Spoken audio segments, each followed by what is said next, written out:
চিংড়ি বোনা। তেল ও পেঁয়াজ একসাথে দিলাম। কিচেন থেকে আমি আজকে রান্না করব চিংড়ি বোনা। পেঁয়াজগুলো একটু কষাচ্ছি। হ্যাঁ, দিব একটু গরম মশলা।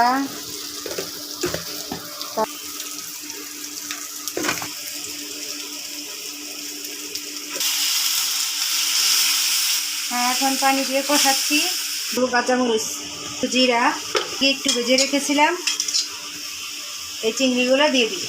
আর একটু দিয়ে দিব একটু ধনিয়া পাতা।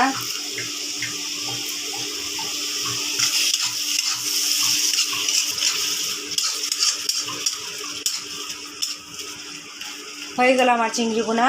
ভিডিওটি যদি ভালো লাগে লাইক, কমেন্ট, সাবস্ক্রাইব করবেন। ধন্যবাদ। ভুলে গেছিলাম, এখন একটু আদা রসুন দিয়ে দিই।